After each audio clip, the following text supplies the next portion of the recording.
You have some experience with possession. Yes, more than I'd like. I believe you can help get our girls back. Exorcism is a ritual. Every culture, every religion, they all use different methods. It's going to take all of them. Don't be scared, We've met before. Mother.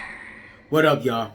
It's your boy, Mr. Mars Sharp, Shortman Filmworks in the building, and we have another episode of the Everyday Man's Film Reviews for you guys today. All right, so today we're going to be exploring the 2023 release of The Exorcist Believer. All right, this movie came out this past weekend. This past weekend, this movie came out, and I'm not gonna lie to y'all, man. I was excited about this movie when I seen the trailers.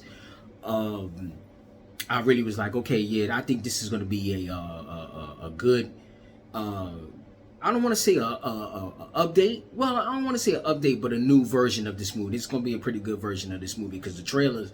Well, the first trailer. I didn't watch the second trailer. The first trailer looked real inviting, and it really engaged. It really got me engaged in seeing what this movie was going to be about. All right, so I don't want to say I stalled, but I wanted to go see it Friday because I wanted to see if there was going to be a crowd in the movie theater, and I wanted to see, go in that movie theater and be with the crowd. But I actually waited until yesterday to go see the movie, and I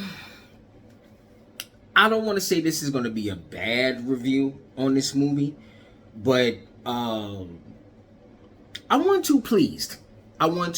Because I think for me, I was looking for it to be almost like the first one, which nothing is ever going to be like the first Exorcist. The first Exorcist was a force to be reckoned with, and even if you watch that movie to the day, that movie still gives me chills, man. I can watch that movie today and it still freaks me out, and I've seen The Exorcist a few times. I've seen it a few times, and just certain things and certain scenes and certain moments inside of the movie that just it really freaks you out when you watch that movie. So nothing will ever be like the first Exorcist that dropped in the 70s. But this version of the movie, I don't want to say I was excuse me, y'all.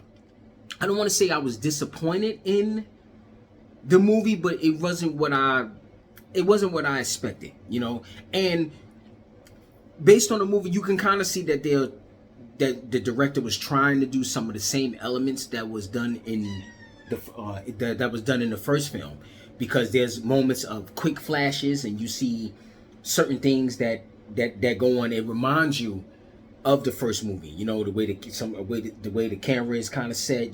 Sometimes it'll be on a certain scene and it'll kind of do a slow pan, like they're going into the scene, and then it'll jump to something else. So I found like a lot of elements of that was going on in the movie when it started. I was like, oh, okay, it's kind of giving you that vibe of the first Exorcist, and then once we get into the meat of the story, and I'm not gonna give up the plot, but we get into the story where these two girls, two friends, they go into the woods, and they go into the woods to do what, I don't want to say do what teenagers do, but teenage girls, they kind of just like teenage boys. Y'all want to find out, seeing things, y'all want to experiment, and they experiment with a little bit of a seance, and they bring something back, and it turns out that what they bring back is the demon from the first movie, and it possesses both of the girls, so it goes from that premise, and like I said, there's a lot of little small elements that are like the first movie, but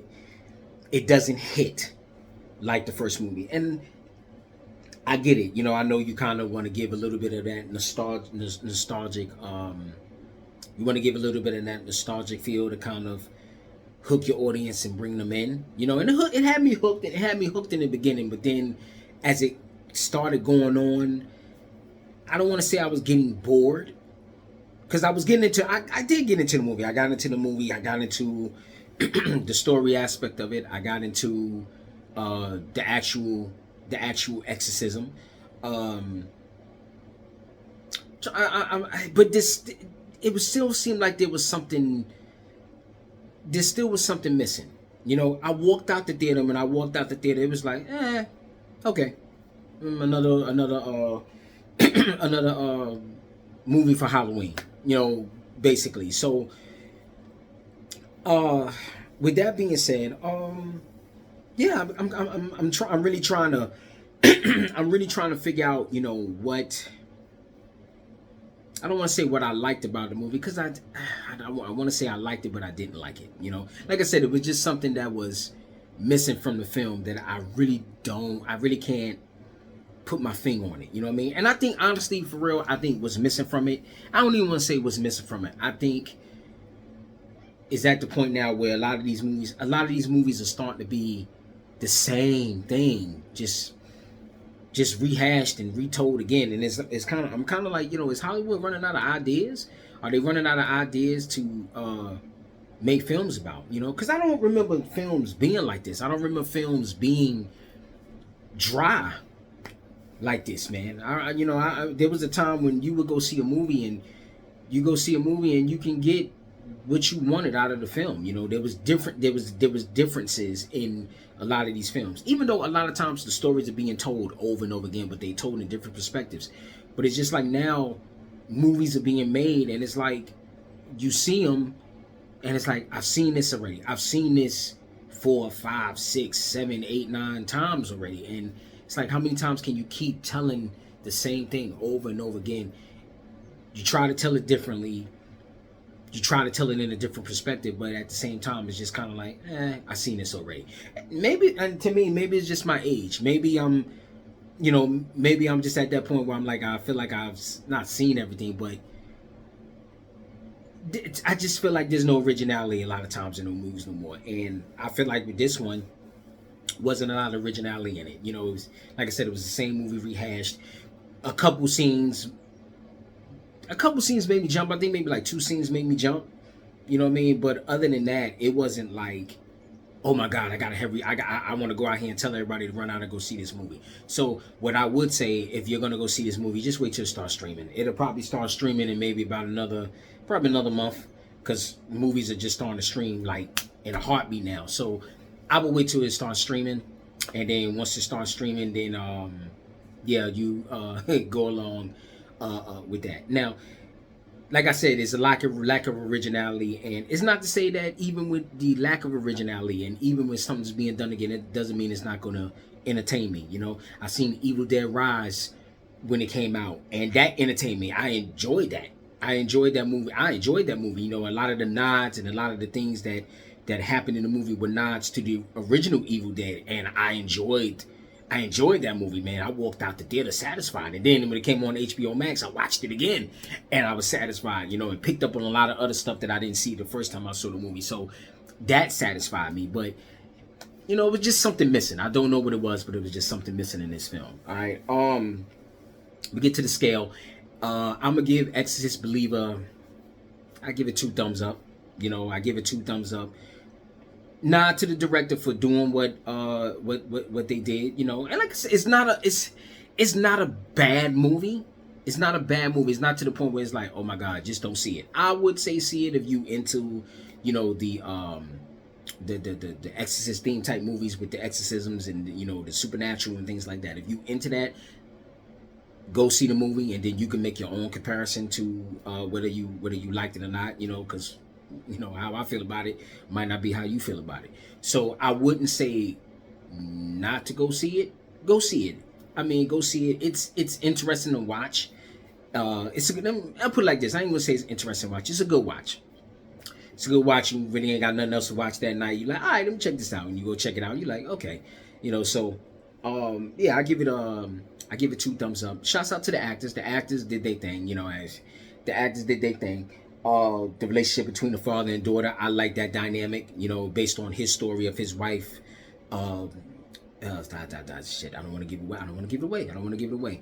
But based on the relationship between him and his daughter, I like that aspect of the story, you know, seeing how their relationship was, and what they grew up, how they grew up, and how they became to be. And the story is really about them too, you know. But yeah, I like that dynamic between in the movie. And I can say that's probably one of the only, I ain't gonna say the only thing I liked about the movie. That's one of the strongest things that I liked about the movie. You know, was the relationship between the father and the daughter. But yeah, like I said, two thumbs. Uh, wait till it comes on streaming. You want to check it out? Wait till it comes on streaming. If you've seen it, you know, drop some comments below. If you've seen it, drop some comments below. Let me know how you felt about it. If you kind of feel the same way about this film as I do, you know. So like, comment, subscribe, hit your boy up with some likes, you know. Like this video, help your boy out, give me some likes, you know. Subscribe to the channel. Check out some of the other videos that I've done previously. And you know, just, you know, check your boy's channel out, and, you know, just show me, you know, just show some love. All right. So this is Short Man Filmworks. I'm Mr. Mars Sharp, and these are the Everyday Man's Film Reviews. I will see y'all on the next one. Y'all take care, and y'all have a good day.